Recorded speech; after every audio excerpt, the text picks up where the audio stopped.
മണ്ണും മനുഷ്യനും എന്ന ഷോർട്ട് ഫിലിമിന്റെ ഫസ്റ്റ് പോസ്റ്ററുമായി ബന്ധപ്പെട്ടാണ് നമ്മളിന്ന് ഇങ്ങനെ ഒരു സമ്മേളനം ഇവിടെ തുടങ്ങി വെച്ചിരിക്കുന്നത്. ഇതിന്റെ അധ്യക്ഷത അലങ്കരിക്കുന്ന പ്രിയപ്പെട്ട അധ്യക്ഷൻ, ഉദ്ഘാടകൻ എന്റെ പ്രിയപ്പെട്ട സുഹൃത്തും ബന്ധുവുമായ അനീസ്, ചങ്ങനാശ്ശേരിയുടെ പേരും പ്രശസ്തിയും ലോകത്തെ അറിയിച്ചുകൊണ്ടിരിക്കുന്ന ലത്തീഫ് മുല്ലശ്ശേരി, അഭിനയ രംഗത്ത് വ്യത്യസ്തമായ തലങ്ങളോട് സഞ്ചരിച്ചുകൊണ്ടിരിക്കുന്ന എന്റെ പ്രിയപ്പെട്ട വാസുകുട്ടൻ ചേട്ടൻ, സിനിമാ നിർമ്മാണ രംഗത്തും അതേപോലെ തന്നെ അഭിനയ രംഗത്തും വളരെ വർഷങ്ങളുടെ പാരമ്പര്യമുള്ള മോഹൻ ഡി കുറിച്ചി, എഴുത്ത് രംഗത്ത് പേരും പ്രശസ്തമായ കെ ജെ പടിഞ്ഞാറക്കുളം, എന്റെ പ്രിയപ്പെട്ട റഹ്മാൻ നിസാറ്, പ്രിയപ്പെട്ട അശോക് സീതർ, തനിമയുടെ ചങ്ങനാശ്ശേരി ഏരിയ സെക്രട്ടറി ഷഫീഖ് ഇസ്മായിൽ, പ്രിയപ്പെട്ടവരെ, ഇന്ന് തനിമയുടെ സാഹിത്യ വിഭാഗം സെക്രട്ടറി എന്ന നിലയിലാണ് എന്നെ ഇവിടെ ഇൻട്രൊഡ്യൂസ് ചെയ്തതെങ്കിലും ശരിക്കും ഞാൻ എന്റെ മനസ്സുകൊണ്ട് ശരിക്കും സംസാരിക്കാൻ ആഗ്രഹിക്കുന്നത് ചങ്ങനാശ്ശേരിയിൽ ഏകദേശം ഒരു 6 വർഷങ്ങൾക്ക് മുമ്പ് തുടക്കം കുറിച്ച നിശാഗന്ധി, ആ നിശാഗന്ധിയിൽ നിന്നും കുറച്ചും കൂടെ മോഡൽവൽക്കരിച്ച പേര് സ്വീകരിച്ചുകൊണ്ട് കടന്നു വന്ന സിനി ഹൗസ് എന്ന് പറയുന്ന സംഘടനയെ പ്രതിനിധീകരിച്ചാണ് ശരിക്കും എന്റെ ആത്മാവിൽ നിന്നുള്ള ഒരു സംസാരം ഉണ്ടാകേണ്ടത്. അതിൽ ഞാൻ ആദ്യം ഓർക്കേണ്ടത് എന്നോടൊപ്പം ചേർന്ന് നിരവധി വ്യത്യസ്ത കഥാപാത്രങ്ങൾ അവതരിപ്പിച്ച എന്റെ എല്ലാമായിരുന്ന പ്രിയപ്പെട്ട അരവിന്ദേട്ടനെ, അതുകൂടാതെ എന്നോടൊപ്പം എന്റെ ചങ്ങനാശ്ശേരിയിലെ കലാജീവിതവുമായി ബന്ധപ്പെട്ട് എന്റെ സഹപ്രവർത്തകയായിരുന്ന ശ്രീലക്ഷ്മി, പ്രിയപ്പെട്ട ലത്തീഫണിലൂടെ ഞാൻ പരിചയപ്പെട്ട ബാലാജി, അതുപോലെ ലത്തീഫണൻ കണ്ടെത്തിയ ഒരു ഗായകനുണ്ടായിരുന്നു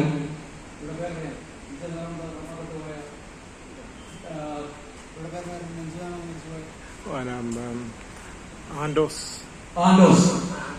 ഇവരെ ഓർക്കാതെ ഞാൻ ഇവിടെ നിൽക്കുന്നത് ശരിയാണെന്ന് എനിക്ക് തോന്നുന്നു.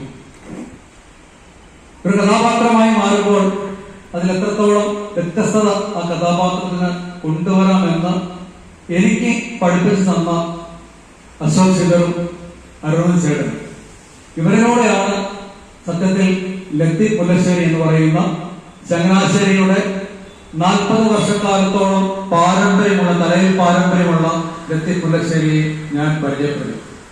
ഈ ലത്തീഫ് മുല്ലശ്ശേരിയിലൂടെയാണ് ചങ്ങനാശ്ശേരിയുടെ അനുഗ്രഹ കലാകാരൻ വാസുകുട്ടൻ ചേട്ടനെ ഞാൻ പരിചയപ്പെടുന്നു. ഞാൻ ഭയങ്കരമായി നൊസ്റ്റാൾജിയ ഇഷ്ടപ്പെടുന്നതാണ്. അതിനെ ലത്തീഫിന്റെ അത്രത്തോളം ആഴത്തിൽ എഴുതുവാനുള്ള കഴിവൊന്നുമില്ലെങ്കിലും എന്റെ പിതാവ് ഒരുപാട് പുസ്തകങ്ങൾ വായിക്കുന്ന ആളാണ്.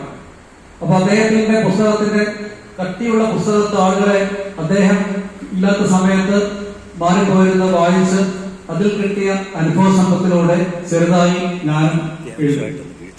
അപ്പോ ഈ നൊസ്റ്റാൾജിയ പലതരത്തിൽ മനുഷ്യനുണ്ടാവും. അതിൽ എന്നെ സ്വാധീനിച്ച് ഞാൻ നൊസ്റ്റാൾജിയായിട്ട് ചിന്തിക്കുവാനും പുതിയ തലമുറയ്ക്ക് കാണിച്ചു കൊടുക്കുവാനും പറ്റുന്ന ആധുനിക ടെക്നോളജിയുടെ രൂപത്തിൽ കാണിച്ചു കൊടുക്കുവാൻ പറ്റിയ ഒരു വിഷയം ഞാനിങ്ങനെ മനസ്സിലിട്ട് ഓരോ ദിവസവും ധരിപ്പിക്കാം.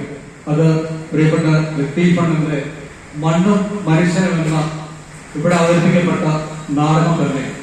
ടെക്നോളജി ഉപയോഗിക്കുക എന്ന് പറയുമ്പോൾ നമുക്കറിയാം, നമ്മളെ സ്വാധീനിച്ച പാട്ടുകളൊക്കെ നമ്മുടെ മുന്നിലിരിക്കുന്ന പ്രിയപ്പെട്ട ഷഫീഖ് ഇസ്മായിൽ പാട്ടുകാരൻ, ലത്തീഫണിന്റെ സംഗീത സംവിധായകൻ, മലയാള സിനിമയിലെ നിരവധി ഗാനങ്ങൾ, സിനിമാ ഗാനങ്ങളാണ് നമ്മളെപ്പോഴും നമ്മുടെ മനസ്സിലേക്ക് കടന്നു കയറിയിരിക്കുന്നത്. മറ്റ് നാടക ഗാനങ്ങളുണ്ട്, KPSC പോലുള്ള നാടക ഗാനങ്ങളുണ്ടെങ്കിൽ കൂടി സിനിമാ ഗാനങ്ങളാണ് പെട്ടെന്ന് നമ്മുടെ മനസ്സിലേക്ക് ഓർമ്മയായി ഓടിയത്.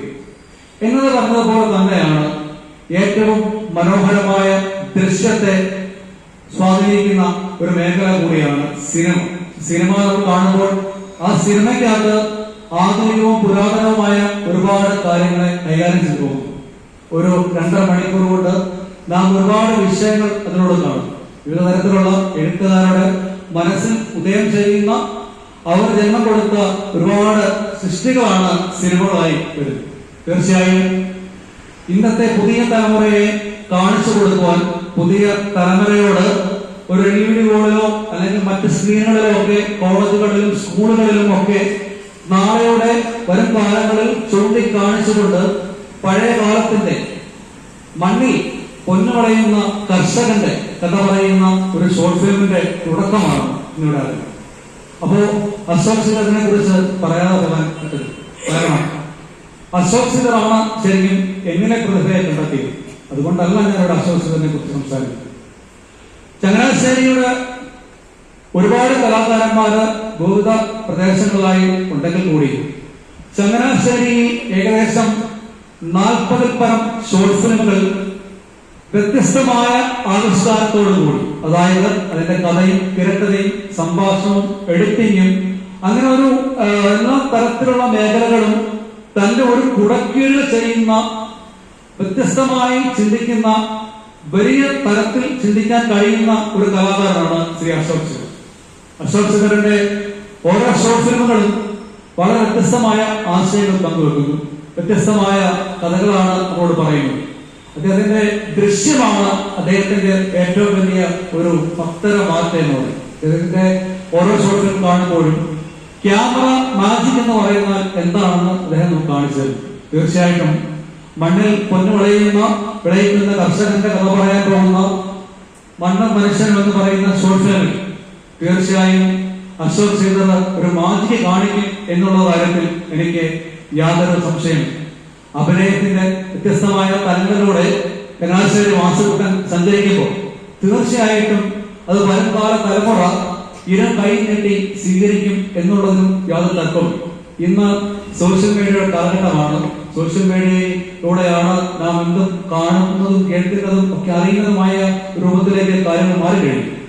സ്വാഭാവികമായിട്ടും മനുഷ്യനെ ഏറ്റവും ചുരുങ്ങിയ സമയം കൊണ്ട് അവരുടെ മനസ്സിലേക്ക് ഒരു ദർശനസുഖം നൽകുവാൻ യൂട്യൂബിന് കഴിയുന്നു. അപ്പോൾ യൂട്യൂബിലൂടെ ഷെയർ ചെയ്ത് ഒരുപാട് പേര് തങ്ങളുടെ അഭിപ്രായം പങ്കുവെക്കുന്ന ഈ കാലഘട്ടത്തിൽ മണ്ണും മനുഷ്യരും ജീവൻ പകരാൻ ആയിട്ട് അശോക് സിംഗറും ലത്തീഷ് മുല്ലശ്ശേരിയും ചങ്ങനാശ്ശേരി വാസുകുട്ടനും ഒത്തുചേരുമ്പോൾ അവിടെ ആണ് തന്മയുടെയും സിനി ഹൗസിന്റെ